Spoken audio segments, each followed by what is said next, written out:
नमस्कार and welcome you to world affairs. Now Prashant Dhawan now Ukraine के जो एम्बेसडर हैं टू इंडिया, इन्होंने दे दी है एक बहुत ही बड़ी स्टेटमेंट। इन्होंने ये कह दिया है कि व्लादिमीर पुतिन के अंडर रशियंस यूक्रेनियंस को ऐसे ही मार रहे हैं जैसे एक समय में मुगल्स ने राजपूतों को मारा था। ये स्टेटमेंट जो है अपने आप में कंट्रोवर्शियल है। इंडिया में कई लोग इसके अगेंस्ट खड़े हो गए हैं, कह रहे हैं कि मुगल्स की जो यहाँ पर इमेज है डिस्ट्रॉय किया जा रहा है उसको। मगर यूक्रेन की तरफ से जो ये स्टेटमेंट आई है उससे ये बात क्लियर हो जाती है, चाहे इंडिया में कई लोग मुगल्स को देखते हैं एज एडमिनिस्ट्रेटर्स, दुनिया भर में उनकी इमेज कुछ और ही है। मैं चाहता हूं जो ये इनकी स्टेटमेंट है ये आप सुने। If we are making some small comparison, you see, it's like the massacre arranged by Mughals against Rajputs, or like massacre which was arranged by Nadir Shah against innocent people of Delhi. जैसे innocent लोग मारे गए थे India में, वैसे ही innocent लोग मारे जा रहे हैं यूक्रेन में। ये कहना है यूक्रेन के एम्बेसडर टू इंडिया का। अब ये जो इनकी स्टेटमेंट है मैटर बहुत हद तक करती है, क्योंकि अब हमको ये तो पता लग गया है कि रशिया अंधी बॉम्बिंग कर रहा है यूक्रेन की। इनिशियली ये लोग फोकस कर रहे थे सिर्फ मिलिट्री आउटपोस्ट पर, सोल्जर्स पे, मगर जैसे आपको पता है कि रिसेंटली न्यूज़ आई है कि एक इंडियन स्टूडेंट भी रशियन फायरिंग में अनफॉर्चुनेटली मारा गया खरकिव एरिया में। और अभी इंडिया पूरी कोशिश कर रहा है कि हज़ारों इंडियन स्टूडेंट्स को हम यहाँ से निकालें। अगर मान लो रशिया सिविलियंस पर बॉम्बिंग ना कर रहा होता तो हमें भी चिंता ना होती इंडियन स्टूडेंट्स को निकालने की। हम लोग भी इवैक्यूएशन इसलिए ही कर रहे हैं क्योंकि डर है कि रशियन बॉम्बिंग में सिविलियंस भी ना मारे जाएं। अभी तक यूक्रेन ने यह क्लेम किया है कि इनके 350 से लेकर 400 सिविलियंस मारे गए हैं। और अभी तो देखिए कीव की तरफ रशियन टैंक्स बढ़ रहे हैं। कीव एक बहुत ही डेंसली पॉपुलेटेड सिटी है। यहाँ पे एक बार अगर वायलेंस हो गया तो जो ये 300 नंबर आपको दिख रहा है, कोई बड़ी बात नहीं है कि इसके एंड में एक जीरो भी यहाँ पर लग जाए ना। अब क्वेश्चन यहाँ पर ये आता है इंडियन पर्सपेक्टिव से, तो हम यही कहेंगे कि क्या हम मुगल्स के मैसेकर को कंपेयर कर सकते हैं रशियन आर्मी के अग्रेशन से। एक बार जरा हिस्ट्री को देखते हैं, फिर उसके बाद हम ये भी जानेंगे कि यूक्रेन आखिर भारत से चाहता क्या है। ना मुगल एम्पायर की जो नींव है ये रखी थी बाबर ने। बाबर का कोई रिलेशन नहीं था साउथ एशिया से, ना लैंग्वेज के हिसाब से, ना कल्चर के हिसाब से। ये कंप्लीटली डिफरेंट रीजन से आया था। मॉडर्न डे आज के समय जो देश है उज्बेकिस्तान, वहां पे जन्म हुआ था बाबर का। और उसके बाद ये धीरे धीरे साउथ में आता गया। अफगानिस्तान में इसने काफी इन्वेजन करी और अफगानिस्तान में ही इसका बेटा पैदा हुआ था हुमायूं। फिर बाबर ने अपने बेटे के साथ अटैक किया इंडिया को। इंडिया में उस वक्त इब्राहिम लोदी का शासन था। इसने यहाँ पर वॉर लड़ी जिसको हम कहते हैं the battle of Panipat, the first battle of Panipat. Babur ये वॉर जीत गया। और फिर बाबर के टाइम से ही आप अगर देखो तो राजपूतों पर जो अटैक्स हैं मुगलों के, ये शुरू हो गए थे। बैटल ऑफ खानवा में इसकी शुरुआत हुई। इसके बारे में पढ़िएगा, बैटल ऑफ खानवा, जहां पर बाबर और राजपूत फोर्सेस के बीच में लड़ाई हुई थी। राजपूत फोर्सेस को लीड कर रहे थे राणा संगा, और बैटल ऑफ खानवा में इन दी एंड मुगल्स जीत गए। उसके बाद ऑब्वियसली आसपास के जो कई गांव थे वहां पे जो इनोसेंट राजपूत थे, जो इनोसेंट सिविलियंस थे, उनके अगेंस्ट भी काफी अत्याचार हुए। कई लोगों को यहां पर मारा गया। और फिर बाबर के मरने के बाद 1530 में हुमायूं ने गद्दी संभाली दिल्ली की। हुमायूं ज़्यादा देर तक राज नहीं कर पाया क्योंकि फिर शेरशाह सूरी खड़े हो गए। शेरशाह सूरी ने हुमायूं को खदेड़ा और फिर हुमायूं पहुंच गया अफगानिस्तान में। और अफगानिस्तान में ही इसने फिर वापस प्लानिंग करी इंडिया पे अटैक करने की। उस दौरान ये धीरे धीरे जो मॉडर्न डे पाकिस्तान है वहां तक भी आ गया था। फिर पाकिस्तान में अकबर का जन्म हुआ। ये बहुत ही इंटरेस्टिंग बात है कि बाबर, हुमायूं, अकबर, किसी का भी जन्म जो मॉडर्न डे इंडिया है यहाँ पर नहीं हुआ था। फिर उसके बाद हुमायूं जब सो डायनेस्टी को हराकर दिल्ली पे कब्जा कर लेता है, उसके बाद इसकी मौत हो जाती है बहुत ही जल्द। और फिर शुरू होता है शासन अकबर का। और अकबर के टाइम में भी आप अगर देखो तो राजपूत पर लगातार यहाँ पे अटैक होते रहे। कई सिविलियंस को यहाँ पे मारा भी गया था। इवन दो अकबर को हम याद रखते हैं as Akbar the great in history books, उसका एक रीज़न भी है। ये इनकी जो इकोनॉमिक पॉलिसीज थी कुछ हद तक अच्छी थी। इन्होंने जो नॉन मुस्लिम्स थे उन पर जिजिया इतना इम्पोज नहीं किया जितना औरंगजेब ने किया था। मगर इनके टाइम में भी इन्होंने अपने एम्पायर को एक्सपैंड करने के लिए राजपूतों पर बहुत वॉर्स करी और कई सिविलियंस यहाँ पर मारे गए। अब यहाँ पे आप देख पाओगे 1560 से लेकर 1567 तक का टाइम आप अगर देखो तो अकबर ने सबसे पहले अटैक किया मालवा पर। उस वक्त मालवा पे शासन कर रहे थे बाज बहादुर। अकबर ने यहाँ पर बैटल ऑफ सरंगपुर में हरा दिया बाज बहादुर को, मालवा कब्जा लिया। इस दौरान कई राजपूत यहाँ पे मारे गए। उसके बाद इन्होंने चैलेंज किया उदय सिंह द सेकंड को। ये पिता थे महाराणा प्रताप के।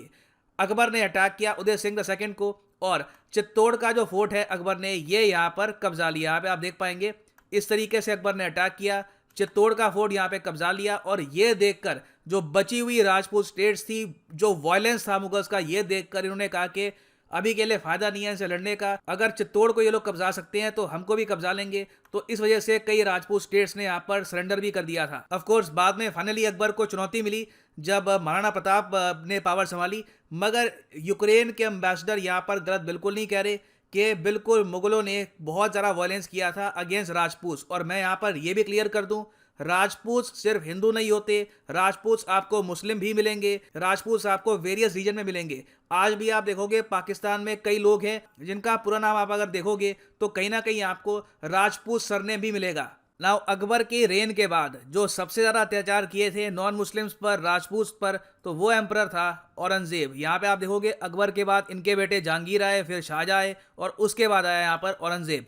औरंगजेब ने जेन्युइनली काफ़ी क्रुएल्टी दिखाई और एक बार को तो जो लोग राजपूत को, इनोसेंट जो नॉन मुस्लिम्स थे, उनको प्रोटेक्ट करने की भी कोशिश कर रहे थे। फॉर एग्जाम्पल 9th सिख गुरु तेज बहादुर सिंह जी, इनकी भी जो मौत के ऑर्डर थे ये औरंगजेब ने ही दिए थे। तो आप अगर हिस्ट्री पढ़ेंगे तो बिल्कुल मुगल्स के अंडर काफ़ी यहाँ पर एट्रोसिटीज़ हुई हैं।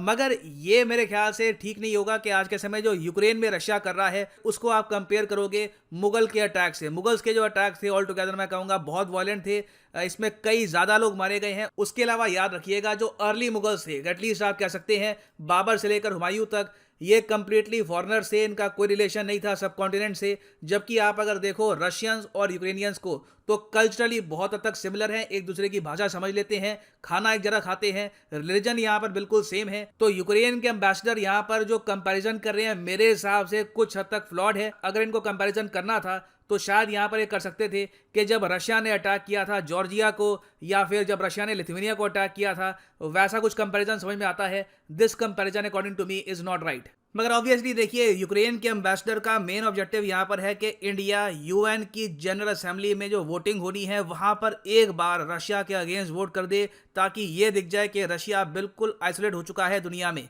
अभी के लिए मैं आपको ये बता दूं कि इंडिया पर, ना सिर्फ इंडिया पे, इंडिया के आसपास भी जो कई देश है, चाहे नेपाल हो, पाकिस्तान हो, म्यांमार हो, सब पे दबाव डाला जा रहा है यूरोपियाई देशों द्वारा कि रशिया के अगेंस्ट वोटिंग करनी है आपको यूनाइटेड नेशंस की जनरल असेंबली के सेशन में। क्योंकि अभी तक जो भी वोटिंग हुई थी ये हुई थी यूनाइटेड नेशन सिक्योरिटी काउंसिल में और ह्यूमन राइट्स कमीशन में। अब जो अगली वोटिंग होने वाली है वहां पर 193 कंट्रीज वोट करेगी, और अगर यहाँ पे मेजोरिटी देश रशिया के अगेंस्ट खड़े हो जाते हैं तो इससे डेफिनेटली रशिया पे दबाव बढ़ेगा। नेपाल ने ऑलरेडी, मैं आपको बता दूं कि यूएन ह्यूमन राइट्स काउंसिल में रशिया के अगेंस्ट वोट कर दिया है। म्यांमार और अफगानिस्तान ने भी कहा है कि ये रशिया के अगेंस्ट वोट करेंगे, इन्होंने ये बात अनाउंस कर दी है। पाकिस्तान पर भी काफी दबाव डल रहा है कि एक बार को रशिया के अगेंस्ट ये वोट कर दे। मुझे पता नहीं पाकिस्तान यहाँ पर क्या करेगा, मगर यूक्रेन के एम्बेसडर का मेन यहाँ पे ऑब्जेक्टिव है कि एक बार इंडिया भी अगर वोट कर दे रशिया के अगेंस्ट तो ये वर्ल्ड न्यूज बनेगी। क्योंकि पूरी दुनिया जानती है इंडिया रशिया के रिलेशंस कितने पुराने हैं, कितने ऐतिहासिक हैं। अगर इतने ज्यादा अहम मोड़ पर इंडिया भी रशिया के अगेंस्ट हो जाता है तो ये यूएस मानेगा, ये यूरोपियन कंट्रीज मानेंगी कि इनकी बड़ी डिप्लोमेटिक जीत हुई है, रशिया का एक बहुत पुराना मित्र मुल्क इनके अगेंस्ट हो गया। तो यहाँ पे मैं आपसे पूछना चाहूंगा, ये सारी इंफॉर्मेशन जानने के बाद, अभी जो भी हो रहा है यूक्रेन में, जो भी न्यूज सामने आ रही है, ये सब जानने के बाद क्या अभी भी आप मानते हैं कि यूनाइटेड नेशंस जनरल असेंबली में इंडिया को बस एब्सटेन कर देना चाहिए, मतलब कि ना यस में वोट ना नो में वोट, बिल्कुल न्यूट्रल रहो, या फिर आप मानते हैं कि अब स्थिति हाथ से बाहर जा चुकी है, एक बार तो रशिया के अगेंस्ट यहाँ पर वोट करना पड़ेगा? लिखेगा इसके बारे में कमेंट सेक्शन में, मैं जानना चाहूंगा आपका ओपिनियन। और फाइनली एक और क्लिप भी यहाँ पे मैं ऐड कर दूं जहां पर यूक्रेन के एम्बेसडर शिवजी को याद करते हुए कहते हैं कि अब तो शायद शिवजी ही इस युद्ध को रोक सकते हैं। Today, if I don't forget, it's Mahashivratri. Well, there are Shivaits among you, a lot of Shivaits. Please pray Shiva God also to finish this war as soon as possible. Please pray. Thank you. तो बिल्कुल मैं यहाँ पर ये जरूर कहूँगा कि Ukraine के एम्बेसडर इंडिया की हिस्ट्री को, इंडिया के कल्चर को समझते काफ़ी अच्छे से हैं। खैर, लिखिएगा अपने आंसर्स कमेंट सेक्शन में। एंड फाइनली ये मैसेज आपके लिए, किसी भी एग्जाम की तैयारी कर रहे हैं, स्पेशली यूपीएससी एग्जाम की, तो कमेंट सेक्शन में जाओ, यहाँ पे आपको मिलेगा ये लिंक, इस लिंक पे करो क्लिक और यहाँ पे आप परचेज कर पाएंगे अनअकैडमी के क्वालिटी यूपीएससी कोर्सेज। ये एक ऐसा कोर्स है जिसके अंडर आप यूपीएससी प्रीलिम्स, मेंस, ऑप्शनल तीनों की ही तैयारी कर सकते हैं इन अ सिंगल परचेज। ये कोर्सेज अलग अलग परचेज करोगे अगर unacademy.com पे जाके कार्ड में एक एक कोर्सेज को अलग अलग डालोगे तो आपको 15,000 रुपये एक्स्ट्रा पे करने होंगे। कॉम्बो में एक्स्ट्रा सेविंग होती है यहाँ पे आपकी। उसके अलावा आपके एडिशनल पैसे बचेंगे अगर आप यहाँ पर यूज़ करते हैं कोड PD10। तो अगर आप एक कॉलेज स्टूडेंट हैं, आपके पास अभी टाइम है 2-3 साल का, आराम से 2025 के आसपास एक प्रॉपर अटेम्प्ट देना यूपीएससी का, तो यहाँ पे आप परचेज कर सकते हैं 36 मंथ कोर्स। मगर जो यहाँ पर प्राइसेस लिखे हैं ये पे मत कर देना, यूज़ करिए यहाँ पे code PD10 and the prices will start falling. So use the code PD10 and save your hard and money. इसी नोट के साथ ये है वीडियो का अंत। Thank you for listening and as always God bless you all.